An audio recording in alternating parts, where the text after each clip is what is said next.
There's one weird thing, and NASA's mission schedule, the two newest probes will go to explore Venus in 2029 and 2031. And at the same time, the unique and very promising Trident mission to the most unexplored world in the solar system is listed as canceled in 2038. It was supposed to shed light on the gloomy cosmic realm of Neptune, but now we'll have to wait for a similar flight right up to 2049. That's if NASA doesn't change its mind again. But why do scientists keep postponing the flight to Neptune? It's definitely not a matter of significant distance, because NASA's New Horizons spacecraft even visited the more distant Pluto back in 2015. Is NASA afraid to discover something so incredible, 100 around Neptune, that it'll change our understanding of the entire solar system, maybe even terrestrial life? Neptune is full of mysteries that would make no sense if they weren't absolutely real foreign. Music ancient astronomers covered with such a veil of secrets, it can't be found on any old map of the starry sky. Babylonian astronomers in ancient times were considered the best, but even they knew only 6 of the Discovery current 8 planets. The first ice giant Uranus could still somehow be seen through an ordinary telescope, and only William Herschel succeeded in this at the end of the 18th century. But Neptune is 1.5 times further than Uranus. It revolves around the Sun at a distance of 4.5 billion kilometers. Its orbit is 30 times wider than that of Earth. So ice giant makes one rotation in only 165 years. It turns out that it's so far away and moves so slowly across the sky that even Galileo Galilei, who was incredibly lucky to see Neptune twice against the background of Jupiter's moons in 1612, mistook it for a dim star. The legendary astronomer couldn't even imagine that there could be another planet at such a distance from Earth. But in the end, Neptune was discovered just thanks to the power of imagination.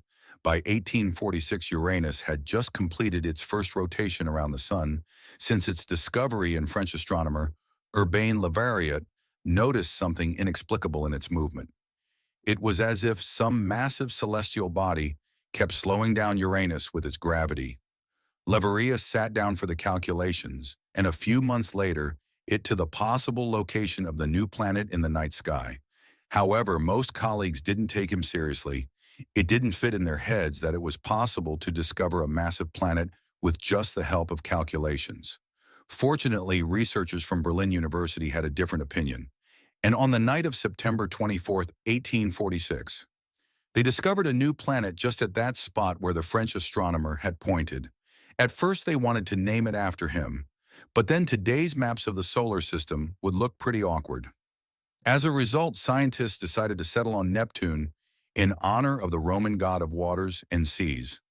Now, this seems logical given the planet's deep blue color, but it was actually a coincidence indeed. For a century and a half, no one had been able to see Neptune's surface from Earth. When NASA's Voyager 2 probe approached the ice giant in August of 1989, scientists didn't expect to see anything special at such a huge distance from the Sun, where it turns into a dim star. They expected to find an inert, frozen ball. But instead, they saw a surprisingly active world, with hurricanes dispersing giant clouds in a big dark spot of unknown origin. After the monotonous and calm, Uranus-Neptune looked like something incredible. And even more so, no one thought Voyager 2 would discover 5 new satellites of the ice giant at once and film the hypothesized ice rings. But since this NASA spacecraft flew further into the depths of space, no other Earth ship has visited that region. However, in 2022, Neptune threw a surprise thanks to the James Webb Space Telescope. Astronomers unexpectedly saw dust lanes in addition to ice rinks, which made Neptune look like Saturn. Everything points to the fact that we know catastrophically little about this distant and mysterious world on the outskirts of the solar system. But can scientists be hesitant to send a new mission because they want to remind the public that they have no idea where Neptune even came from? Why didn't Formation Neptune form just where we found it? From the planetary scientist's point of view, it's either too big or too small to occupy its current orbit, depending on how exactly it appeared. Gravitational calculations have shown that Neptune has a mass of 17 and something times more than that of Earth. Approximately 1/5 of it is concentrated in the silicate nickel-iron core. In fact, a rocky planet is hidden inside Neptune. That planet is a little larger than our Earth, with huge layers of various gases, mainly hydrogen and helium. On top of it, most likely Jupiter has a similar structure, But at the same time, it weighs like 318ers, which is 18 times heavier than Neptune. At first, planetary scientists didn't see anything unusual about all of this. Jupiter formed in the middle part of the protoplanetary disk, which was richest in light gases, and the farther from the Sun, the less material it needed accordingly. Saturn weighs as much as 95 Earths and Uranus, 14 and a half, but wait, if that's the case, why is Neptune, which is 2.5 times farther away, suddenly turned out to be significantly heavier than the previous planet?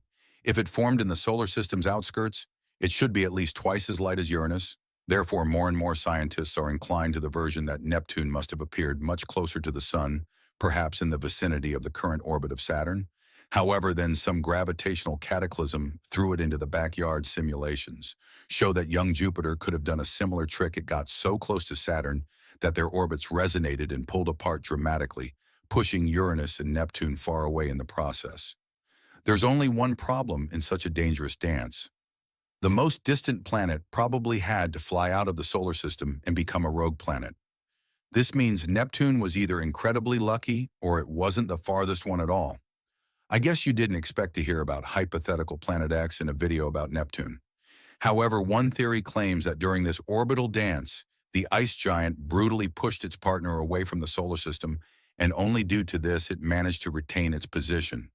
But this story about the origin of Neptune requires so many coincidences at once that scientists are considering alternatives and much more intriguing versions. The classic model from the formation of giant planets resembles a slow wrapping of cotton candy on a stick.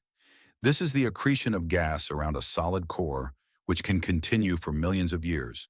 However, for Jupiter to gain such an impressive mass, in this way it would take much more time than there was free gas in the young solar system.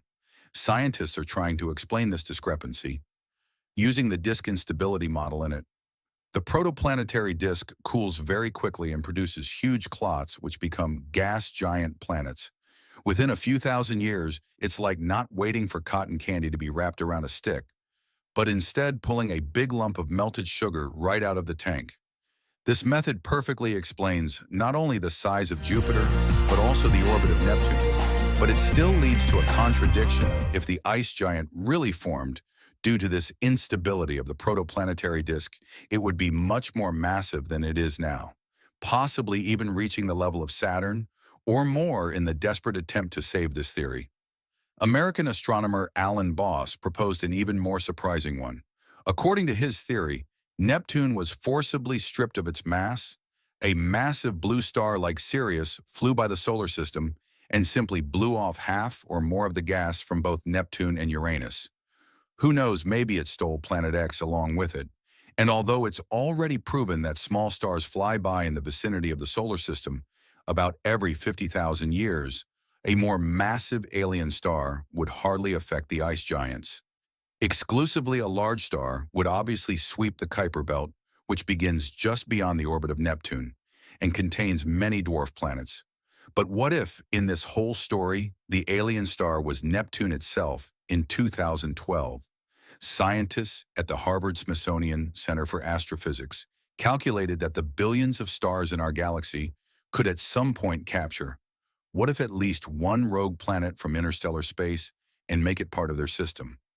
This is how some astronomers prefer to explain giant exoplanets in such orbits that are too far away. Such a formation is just impossible according to known methods.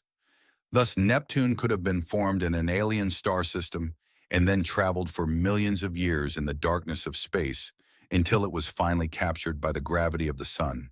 This means this ice giant could be from a truly alien world, where our usual ideas about planets don't apply. If Neptune is actually an exoplanet that accidentally flew into the solar system, that would explain its extremely anomalous structure.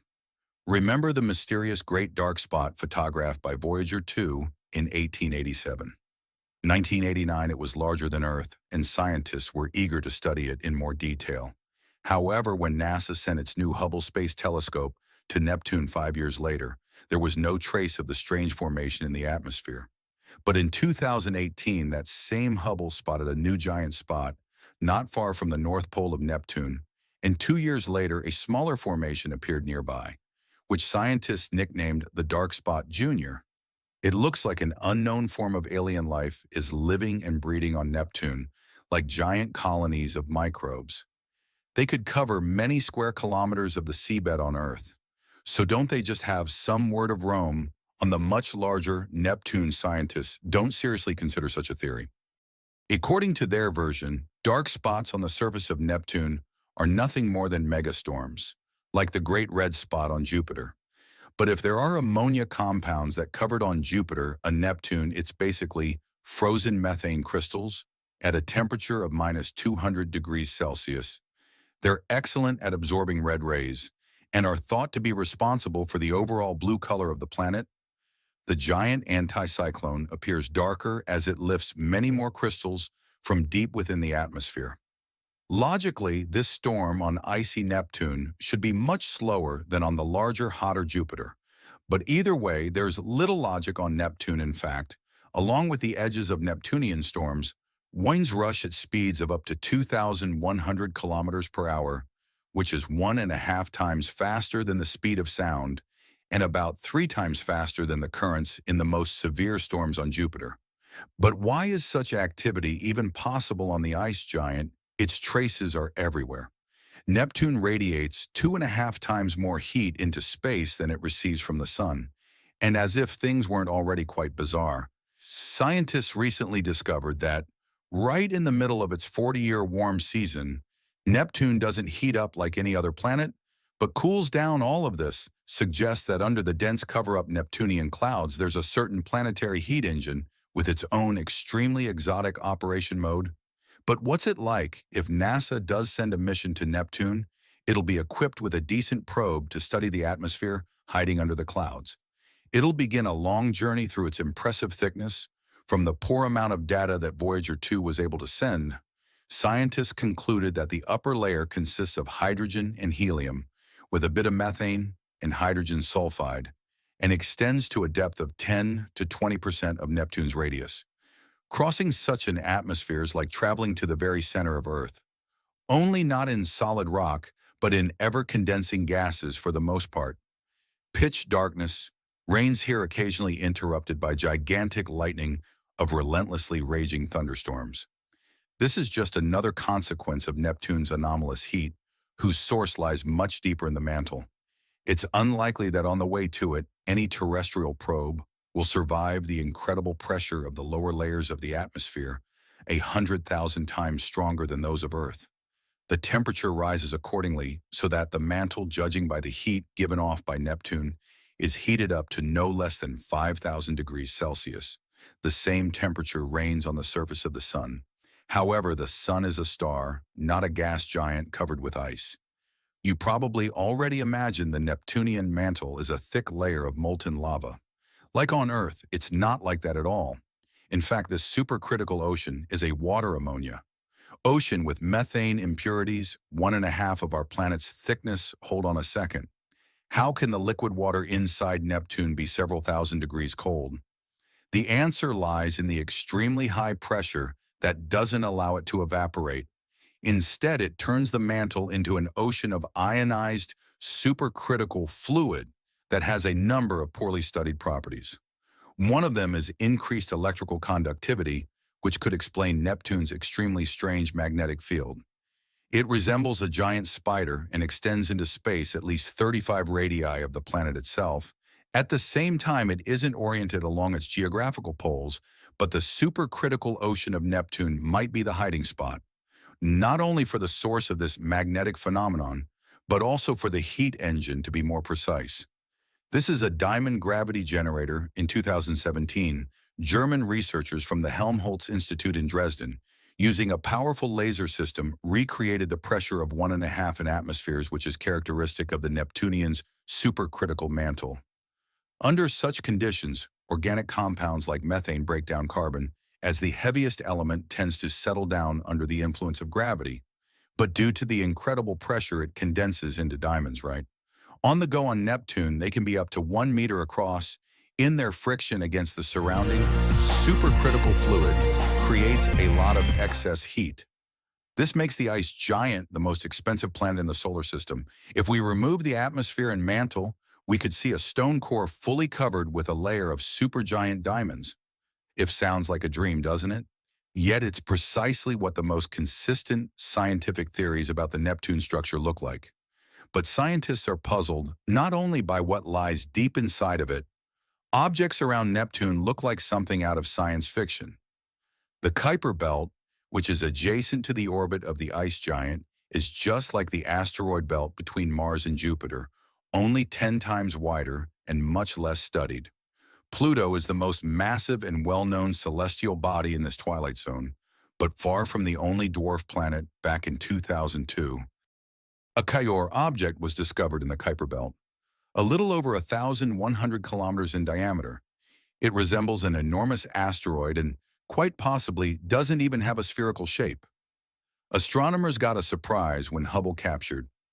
Way what a small satellite near Kuiper binary systems of celestial bodies are very rare. But even this isn't the strangest thing. While watching chaos slowly flying against the stars from 2018 to 2020, astronomers spotted a distant ring of debris within Watt's orbit.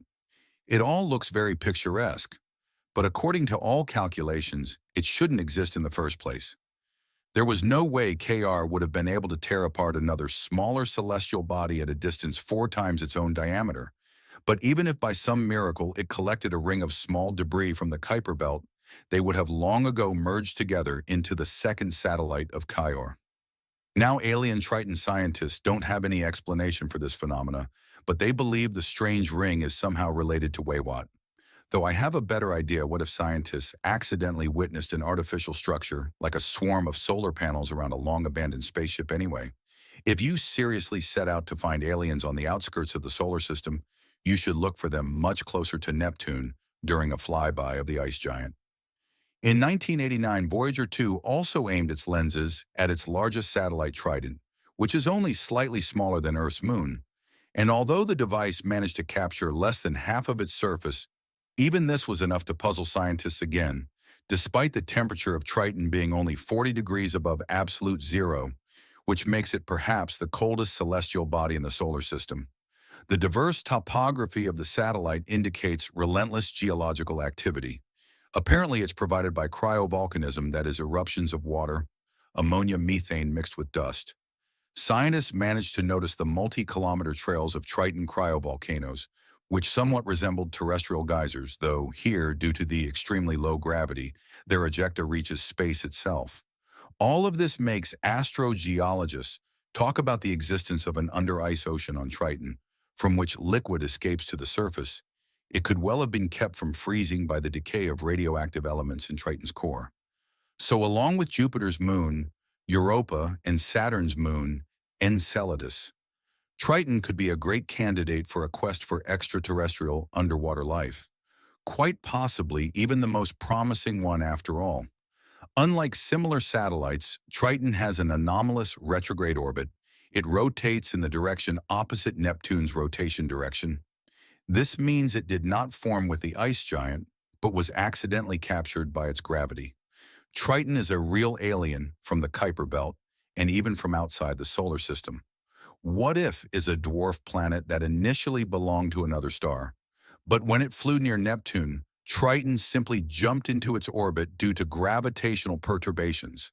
At the same time, an analysis of the ice giant's other smaller satellites in its rings showed that the alien, during its jump, most likely crushed Neptune's more ancient natural satellite to make room for itself. And here's another anomaly of Triton, its powerful ionosphere, which is much stronger than that of other similar celestial bodies, and we get just a fantastic picture. Perhaps there's not just a dwarf wandering planet living in the orbit of Neptune, real ark of the civilization of underwater creatures, whose installations hidden under the surface create an anomalous ionosphere. Maybe there are propulsion systems located on the unexplored half of Triton. This hypothesis doesn't seem to be that incredible, given that Houston Community College scientist Irina Romanovskaya described a very similar way of interstellar travel in her scientific paper. In her opinion, advanced extraterrestrial civilizations could use such wandering planets as colonization ships, and with their help, drift from star to star for millions of years. That's why I thought if NASA's detected a strange signal from Triton confirming this version, the sudden cancellation of the Neptunian mission would no longer look so out of place, it might be a simple precautionary measure. Either way, mysterious. Neptune deserves a closer study, most importantly because planets with similar features make up a third of all exoplanets we've discovered, and it may well turn out that James Webb will detect the first biomarkers in its atmosphere. And those indirect signs of alien life will be very different from ours. Just imagine giant stingray-like creatures that float in icy clouds and feed on colonies of microbes in the same way that terrestrial whales feed on oceanic plankton. Considering that no one really understands what Neptune is, such creatures might just live there. What do you think is the main reason for the constant delays of NASA missions to the ice giant? Thank you.